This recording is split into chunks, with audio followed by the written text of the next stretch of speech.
Russia Ukraine యుద్ధం గత 3.5 సంవత్సరాలుగా కొనసాగుతుంది. ఇది ఇప్పుడు పరాకాష్ఠకు చేరుకుంది. ఇప్పుడు ఇంకా తీవ్రంగా అమెరికా జోక్యం అనేది ప్రత్యక్షంగా రాబోతుందా అనేది ఒక పెద్ద ప్రశ్న. ఎందుకంటే జూలై 16వ తారీఖున NATO chief Mark Rutte Washington డీసీలో మీట్ అయినప్పుడు అక్కడే ఉన్న ట్రంప్ ఒకటి చెప్పాడు, 50 రోజుల డెడ్ లైన్ విధిస్తున్నా రష్యాకి, లేదంటే ఉక్రెయిన్కి నా ఆయుధాలు ఇస్తాను, దాంతో ఏం జరుగుతుందో తెలియదని పెద్ద వార్నింగ్ పుతిన్కి ఇవ్వడం జరిగింది. పుతిన్ దాన్ని లెక్క చేయకుండా భయంకరంగా విలయ తాండం చేస్తున్నాయి పుతిన్ ఆయుధాలు ఉక్రెయిన్పై. దాని తర్వాత మాట్లాడదాం. మళ్ళీ ఇప్పుడు పుతిన్కి మళ్ళీ ఇంకొక వార్నింగ్ ఇవ్వడం జరిగింది. నిన్న బ్రిటిష్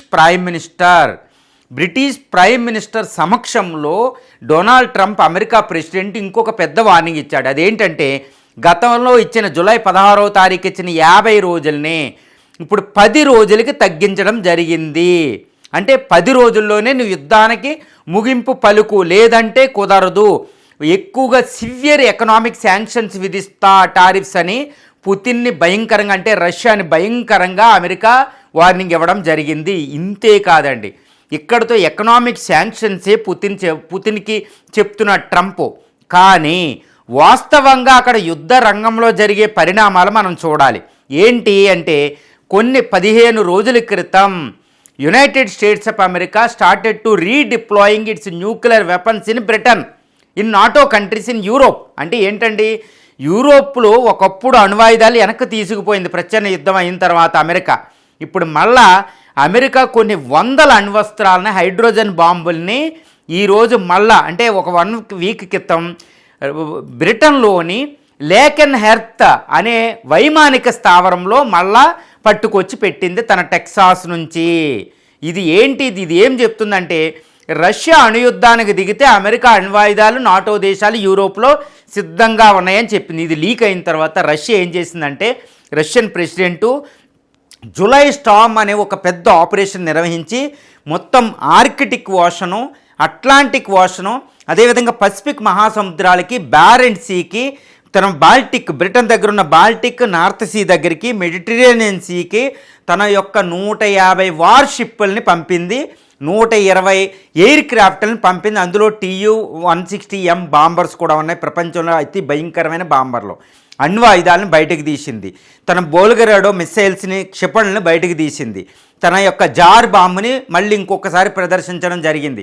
అంటే రష్యా 50 రోజుల డెడ్ లైన్ తర్వాత అక్కడ ఏం జరుగుతుందంటే ట్రంప్ 3వ ప్రపంచ యుద్ధానికి, అంటే ఏంటి, రష్యాతో యుద్ధం, రష్యా యుద్ధం చేస్తే 50 రోజుల తర్వాత కూడా ఆయన ట్రంప్ 3వ ప్రపంచ యుద్ధానికి ప్రిపేర్ అవుతున్నాడు. అంటే ఏంటండి 3వ ప్రపంచ యుద్ధం అంటే ఏం లేదు, రష్యా అమెరికా లేదా రష్యా నాటో దేశాల మధ్య, నాటోలో ఏ దేశమైనా 32 దేశాలు నాటో దేశాల్లో ఏ దేశంతో రష్యాకి యుద్ధం వచ్చినా ఆర్టికల్ 2 ఏంది, ఈ నాటో యొక్క ఒప్పందం ప్రకారం అన్ని దేశాలు కలిసి అటాక్ చేస్తారు రష్యా.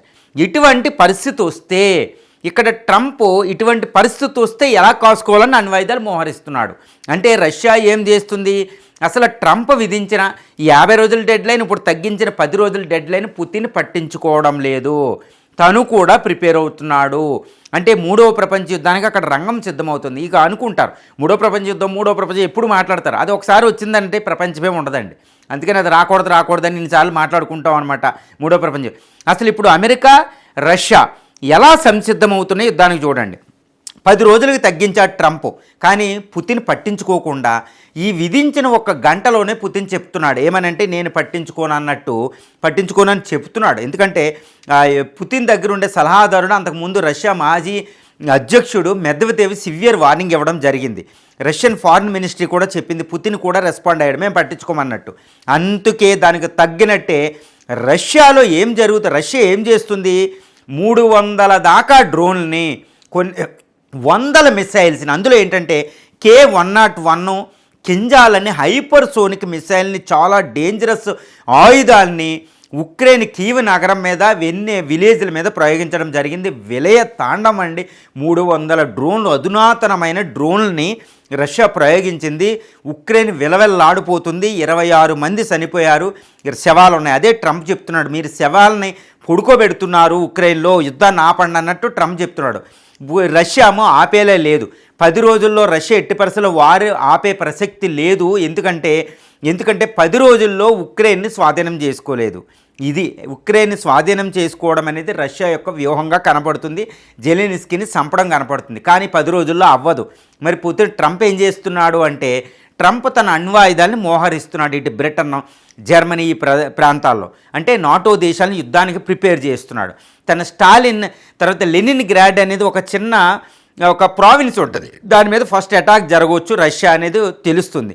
తర్వాత ఇంకోటి ఏం చేస్తున్నాడు, ఉక్రెయిన్ రష్యా అటాక్ని తట్టుకోవడానికి తన పేట్రాయిటిక్ ఎయిర్ డిఫెన్స్ సిస్టమ్ని సప్లై చేయబోతున్నాడు.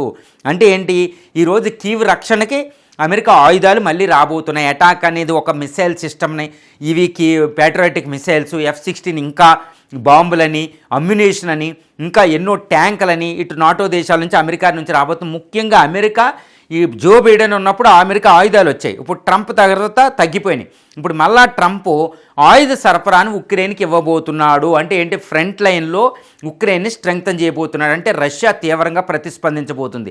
రష్యా ఆయుధాలు పేట్రాయిట్కి వస్తే వాటిని బద్దలు కొట్టడానికి రష్యా కింజాల్ లాంటి మిసైల్ సిస్టమ్స్ ఉన్నాయి, అక్కడ S-400 లాంటివి ఉన్నాయి. సో ఇలాంటి పరిస్థితి వస్తే నాటో దేశాల మధ్య, అదేవిధంగా అమెరికా రష్యాల మధ్య భయంకరమైన యుద్ధానికి గురికాక తప్పదు అనేది రక్షణ శాఖ విశ్లేషకులు, డిఫెన్స్ అనలిస్టుల యొక్క సారాంశంగా వాళ్ళు చెప్తున్నారు. అంటే ఏంటంటే, ఈ పుతిన్ ట్రంప్ మధ్య ఏదో కెమిస్ట్రీ కుదురుతుంది, ట్రంప్ నేను వచ్చిన వెంటనే యుద్ధాన్ని ఆపేస్తానన్నవాడికి యుద్ధం ఆగకపోయేటప్పటికి 4వ సంవత్సరంలో ప్రవేశిస్తున్న కాబట్టి ఇంకా ట్రంప్కి డిస్పరేట్ పొజిషన్లో చాలా విరక్తిగా ఉన్నాడు. యుద్ధాన్ని ఆపాలంటే రష్యాని బెదిరించాలి. రష్యా ఎక్కడ బెదిరిపోద్దండి? ఇది ఏమన్నా ఇజ్రాయెలా, చిన్న దేశాలా, పెద్ద దేశాలా? ఇజ్రాయెల్ కాదు, అదే రష్యా చెప్తుంది. ఏమనంటే, నువ్వు బెదిరిస్తే బెదిరిపోవడం, నేను ఇజ్రాయెల్ని కాదు, నేను రష్యా అని. ఇది ప్రపంచంలో super power, military super power అంట రష్యా. అది లొంగదు. దాన్ని ఉక్రెయిన్ని నాటోలో పెట్టుకోను అని అభయం ఇవి. అదేవిధంగా ఉక్రెయిన్ టెరిటరీలు ఇప్పుడు దాకా తీసుకున్న ప్రావిన్స్ని నాకు ఇచ్చేయి, యుద్ధాన్ని ఆపుతాను, జెలెన్స్కీని పదవిలో దిగిపోమను, నేను ఆపుతాను అంటుంది. కానీ అలా కుదరదని అమెరికా ఏం చేస్తుంది, ఉక్రెయిన్లో ఉన్న ఖనిజాల మీద దృష్టి పెట్టింది. అంటే ఏంటి, రష్యాకి ఉక్రెయిన్ ఇవ్వదు అని. అంటే ఇప్పుడు జెలెన్స్కీ ట్రంప్ మధ్య ఖనిజ ఒప్పందం జరిగింది. దాని ప్రకారం 26 ట్రిలియన్, అంటే అమెరికా అంత ఎకానమీ అంత ఖనిజాలు ఇప్పుడు అమెరికా ఆధిపత్యంలోకి రాబోతున్నాయి ఉక్రెయిన్లో. కాబట్టి ఉక్రెయిన్ అనే లుక్రేటివ్ ఒక టెరిటరీని అమెరికా ఎందుకు వదులుకుంటాడు? ఇది ట్రంప్ సారాంశం. పుతిన్కి ఏం కావాలి, ఉక్రెయిన్ మాది, మేము తీసుకుంటున్నాం, ఇది ఎవడో రాలేడు, ఈ మినరల్స్ అన్నీ మావంటాడు.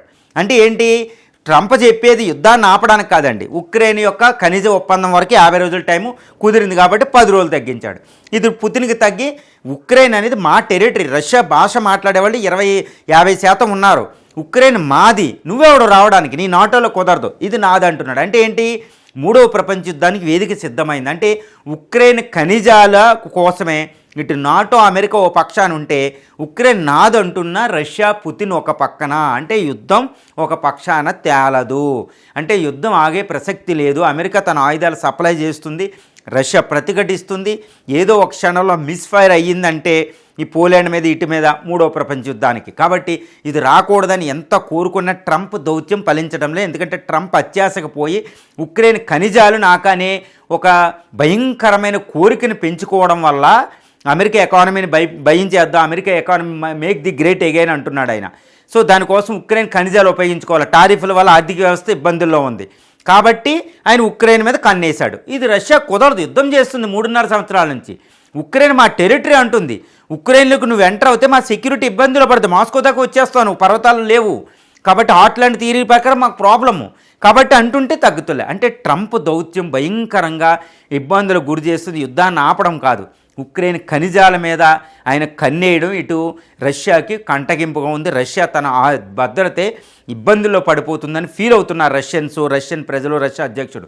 కాబట్టి 3వ ప్రపంచ యుద్ధానికి వేదిక అవబోతుంది. 10 రోజుల తర్వాత ఆయన ఎకనామిక్ శాంక్షన్స్ విధిస్తాడు రష్యా మీద. అమెరికా ఆయుధాలు, పేట్రాయిటిక్ మిసైల్ సిస్టమ్ అనే అధునాతన ఆయుధాలు ఉక్రెయిన్ చేరబోతున్నాయి. జెలెన్స్కీ ఇంకా రెచ్చిపోబోతున్నాడు. అంటే యుద్ధం తీవ్రతరం అవుతుంది. ఇలాంటి తీవ్రతరం అయిన పక్షంలో అక్కడ బ్రిటన్లో ఇవన్నీ అమెరికా అణ్వాయుధాలతో రెడీగా ఉంటాయి. కాబట్టి రష్యాకున్న ఒకటే ఒక ఆయుధం పెద్ద అణ్వాయుధాలను ఉపయోగించడం.